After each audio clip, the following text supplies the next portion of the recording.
Put your hypothetical gun back in your hypothetical holster.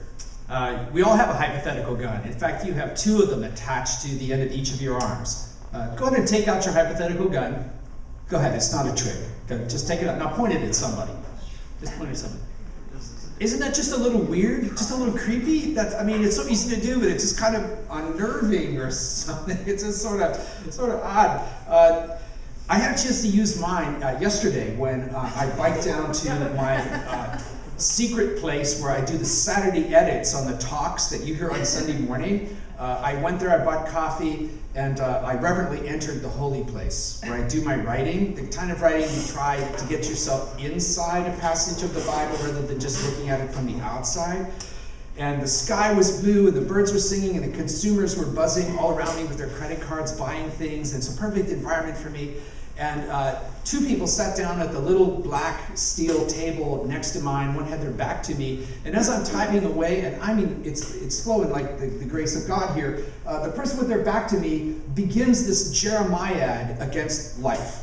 I try to get a job and no one will hire me. I connect with people, but they don't seem to like me. I've tried the insurance business and that didn't pan out. Then I thought about maybe getting a personal virtual assistant from another country who could handle all my stuff and get reorganized, and that didn't really work. I've read all these self-help books. I have a whole list of self-help books. I keep reading them, checking them out. Myself never gets helped by the books I read. And this Niagara of invective against everything that's going on in life. And I am trying to just pray through here because I can hear every word. Because this person is talking in that cell phone voice that seems normal to you, but sounds like this to everyone else.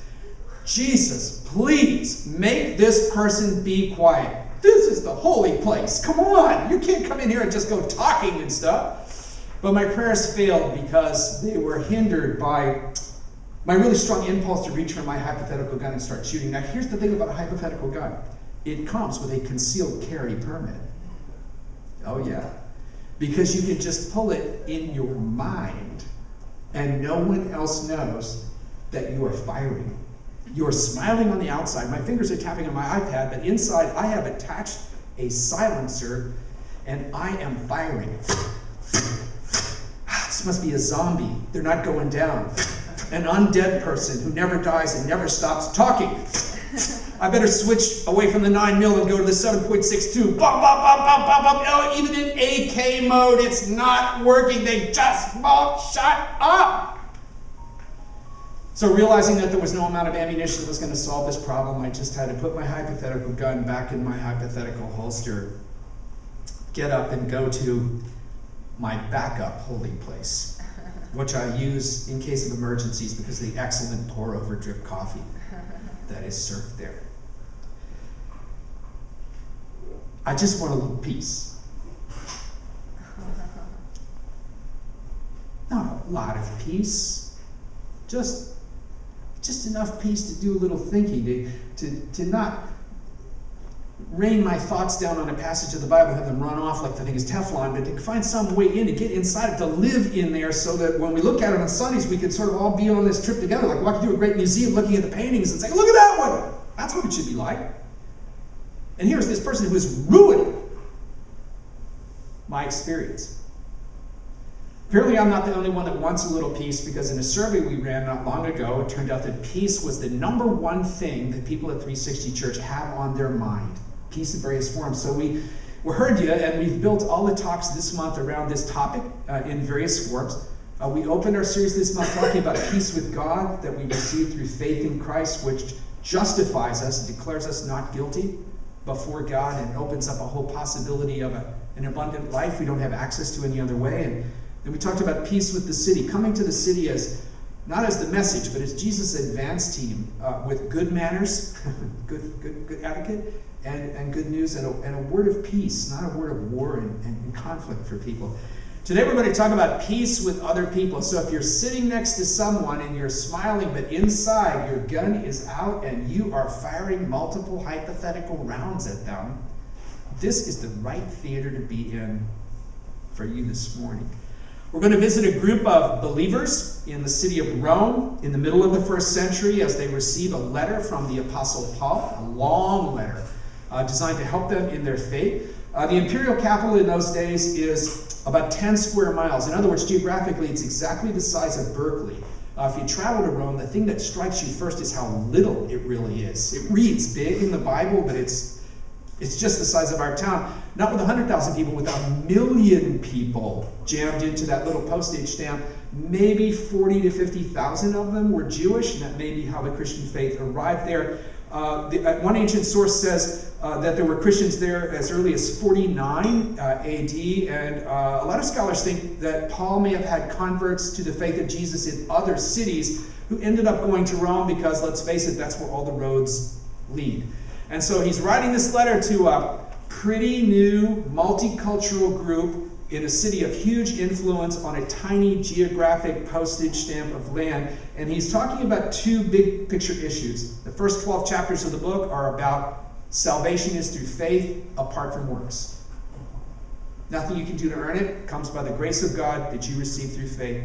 And then in chapter 12, but we'll start today through 16, it's about the difference that makes.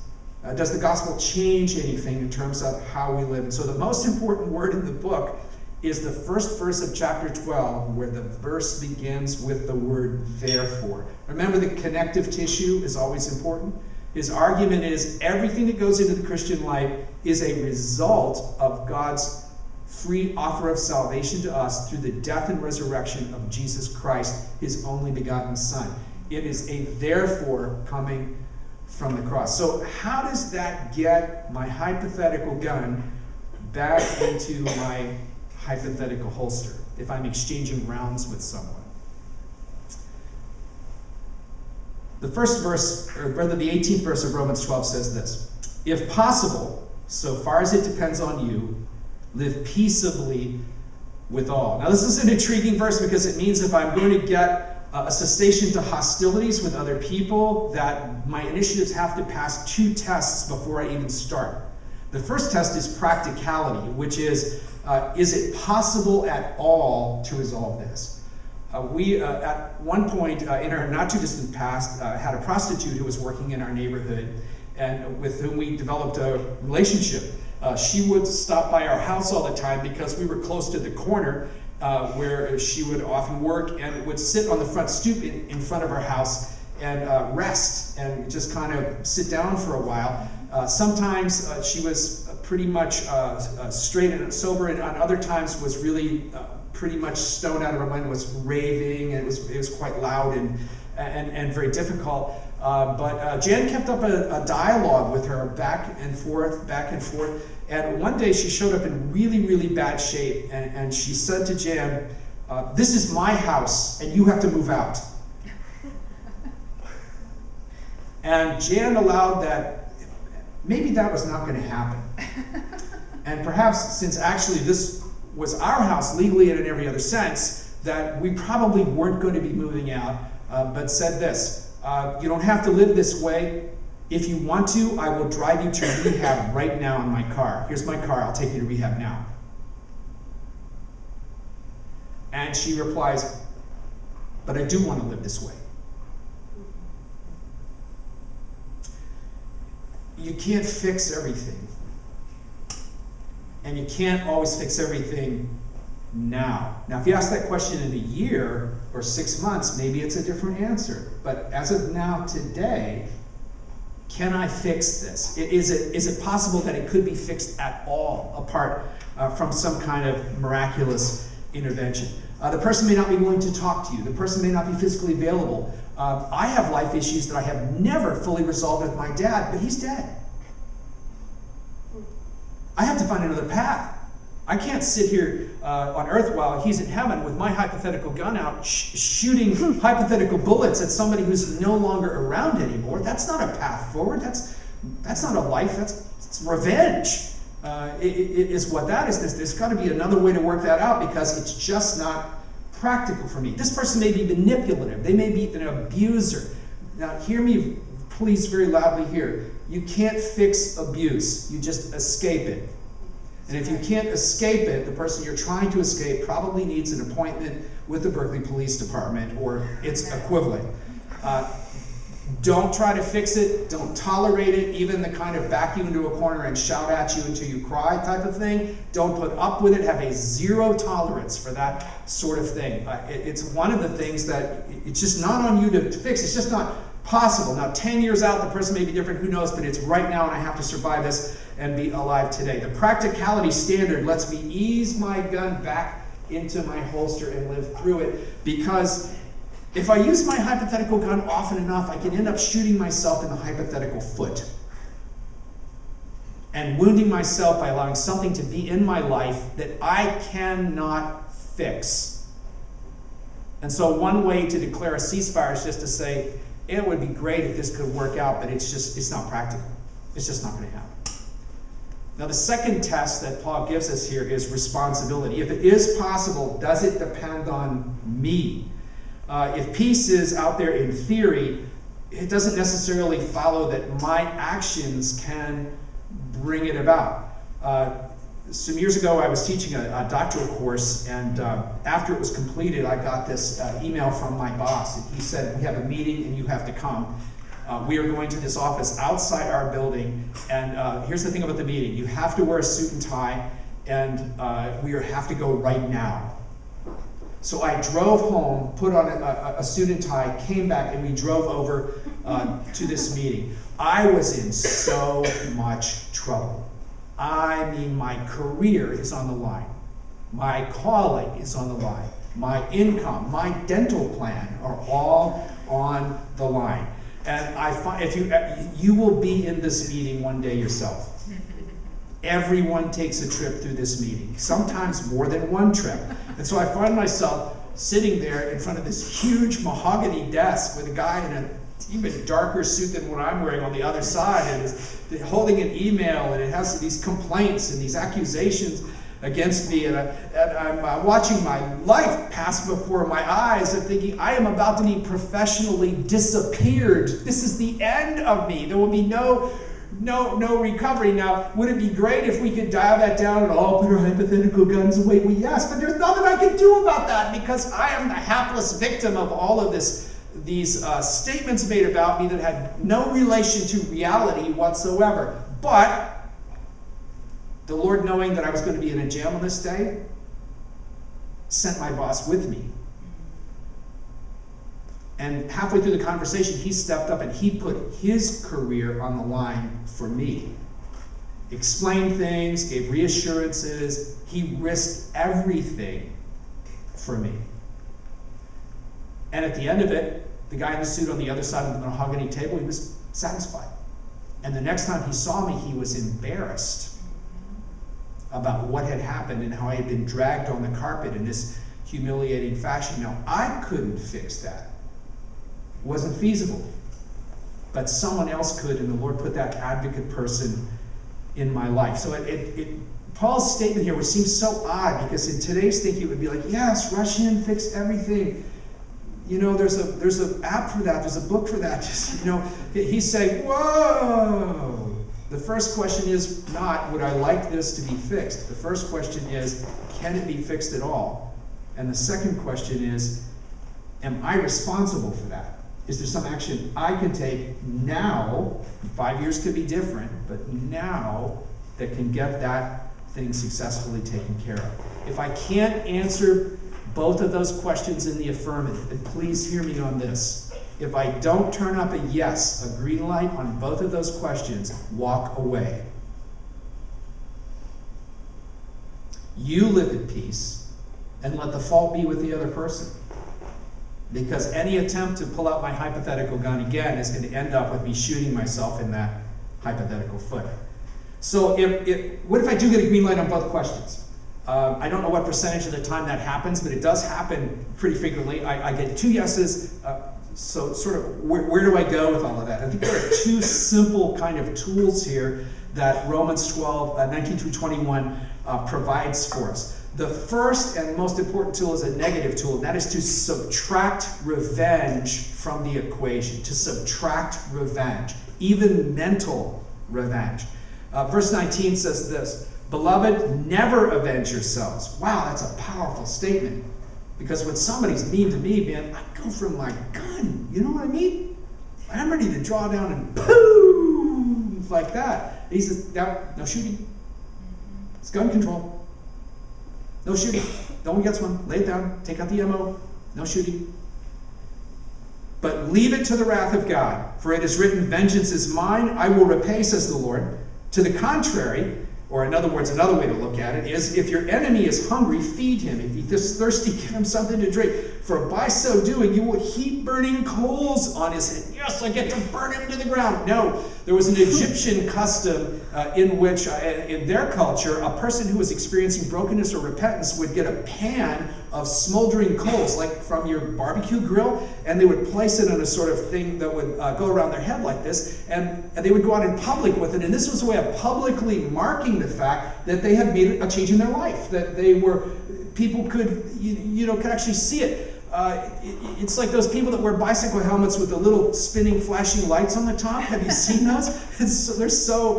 They look like a circus clown, but it's so safe, to have that thing up there. And this is kind of what the Egyptians were doing. So why the emphasis on no revenge? Never. Why so strong? Because vengeance takes up the space that the other conflict resolution tools require. When I exact revenge, I can no longer apologize. When I take revenge, I can't receive an apology either. When I exact revenge, I can't go to someone who is, I've done something to offend and try to be reconciled. I have no way of extending or receiving forgiveness because I put myself in God's place, which is the place of the judge, and said, well, I think I'll be God for a while, and I'll exact a penalty from you because you owe me, and maybe you do, Those are the worst cases because that's when it feels the most righteous, and because it feels the most godlike. But that's way above our pay grade. And so Paul's counsel to these new people, to the faith, is just, God's going to take care of everything. He's going to balance the checkbook of the universe in the end. And in the interim, no matter what you do, it's interesting, it starts with a command of what not to do. No matter what you actually do, don't lead with vengeance. Keep your gun in your hypothetical holster, because the minute you do, you've canceled all the other options. I had a friend who recently, he did something wrong. In another location, in another state, with another group of people. Your name will never appear in one of my talks, so don't worry about that. I always talk about people far away, always. And he just went out to the county in a public, really embarrassing way as part of an event that I am responsible for. And everything's going along so good, the music's so good, the talk's so good, it's just doing absolutely fantastic. He's really just a great guy, and he's a good friend. He's one of the coolest guys I know. And then he blurts out these remarks, and I'm like, oh no, how could you say that in front of 800 people? And because when you're responsible, it falls to you to deal with that. So what I do in that conversation is I practice that conversation in my mind 15 or 20 times until I have down exactly how I want to word it. I did that at an airport, called him and said, these two things happened, and these specific remarks in the context of a very good presentation otherwise represented us in a way that we aren't happy with. I think you're probably not happy with. And I simply needed to call and bring this to your attention and to receive your commitment that there would never be a repeat of that sort of thing. And he said, I've already gone to the host of the event and apologized to them.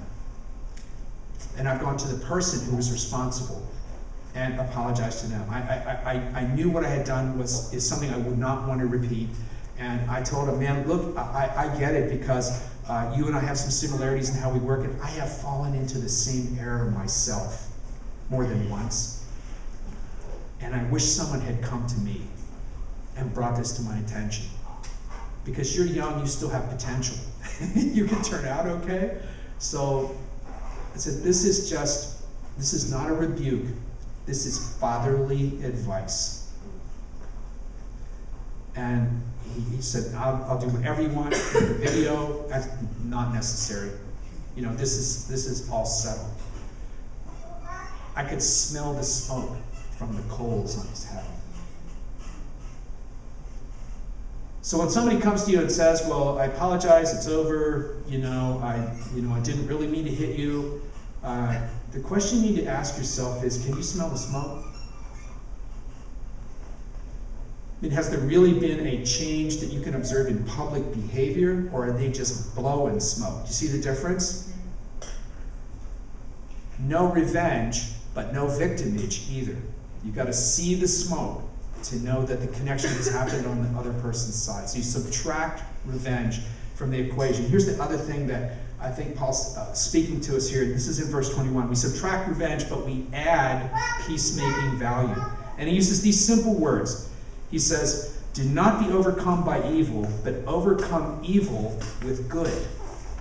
Evil can seem so big and so harsh that the way to come against it is to create something big and harsh yourself and then inflict that on the people who are involved. But he seems to be speaking in a broader context here than just an individual. Don't do revenge. That's an individual thing. This is a more general principle. Just overcome evil with good. Just throw water on the fire, not gasoline.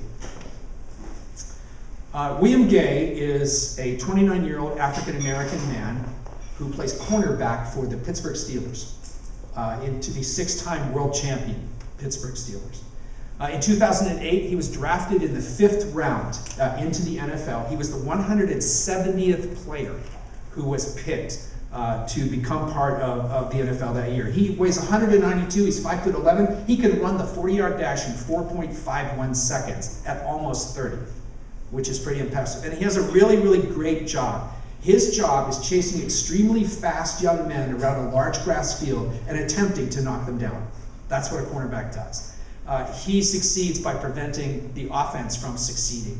And he has played now for the Steelers, with the exception of 1 year, since 2008, during which time he has won with his team 2 AFC divisional titles and Super Bowl 43. He is a pretty special guy with an unusual job. And here's the backstory. William Gay's mother was a victim of domestic violence. She was murdered when he was 7 years old. He and his siblings were not aware of the violence that was taking place in his household, but eventually his mom's friends convinced her to leave the man who was creating this dangerous environment for the sake of her children and for the sake of herself. The man found his mother at a friend's house and put 3 bullets in her. Then he went out into his car and put a bullet into himself. You know, every real bullet starts as a hypothetical bullet.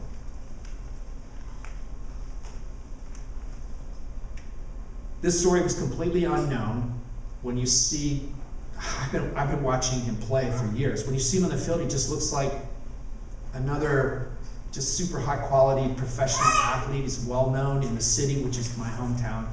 And recently he signed a 3-year contract with the Steelers. He's going to be paid about $1.25 million a year for 3 years. I would sign that deal as well. And just for signing the document, just for signing, they wrote him a check for $500,000. But you know, there isn't a check that can cover what you went through. You can't financially compensate a person enough to come out of what they know about their past. And so rather than just playing football on TV and spending a lot of money in town, William Gay has gone a different way. He has promoted a phone app called Are You Safe? Introduced it to the Pittsburgh area, and this is an app specifically designed for women who feel at risk. He told his story by video to the Women's Shelter in Pittsburgh, which is one of the large organizations of its kind in the city, and then just very recently brings this phone app to the surface. All the other defensive backs of the Steeler team showed up with him for the press conference, and he announced this and introduced it. There's a YouTube video about it, and since it has been introduced in the first 30 days, it's been used 1,000 times. It's now gone viral. I downloaded it to my phone last night. And it's making a real difference, specifically for women who are caught in violent confrontational situations in my city. Will Gay did not become so obsessed with what he could not fix that he ignored the opportunity to work on what he could fix. In other words, he could have pulled back and said, well, we failed the first 2 tests, there's nothing I can do. But he took the approach that you see in environmentalism sometimes. When a new factory gets built, it's going to produce a certain amount of chemical pollution or carbon footprint or whatsoever. People go out and plant trees to offset it. And so it sort of washes out in nature, and it's the same kind of thing. Even if you can't do anything about the individual situation that you're in, you can find ways to contribute to peacemaking as a whole in the world. Now, your way may not be a phone app. It may just be not answering angrily when someone speaks angrily to you on the street. But there will be some way that you're able to settle a fight, to resolve a difference. Even if it's just pulling your little brother off his littler brother, you can be an advocate and a value-added person for peace in the planet as a whole. And the fact that I can't go back and change my relationship with my dad, and Will Gay can't go back and fix the fact that he's lost his mom. Don't stop being a peacemaker. Jesus said people who do that are blessed, and they're going to be called the sons of God. Lord, we thank you for your death for us on the cross that makes it possible for us to know what peace is, and makes it possible for us to receive peace and reconciliation in our own hearts and souls. And we ask you this morning to just fill us, not just with a feeling of peace, but by your Spirit you would fill us with gifts and graces to be peacemakers in our own lives. That regardless of what our own record is with reconciliation, that you would show us the ways that we could add peace to the world as a whole, making us the kind of people that will produce the apps and the ideas and the organizations and the nonprofit groups and just the personal courtesy and goodwill that can keep those guns in their holsters. We thank you and we honor you. In Jesus' name. Would you stand with me for a few moments, please? We're going to have some additional worship with our band, and then Dr. Creps is going to come lead us in prayer.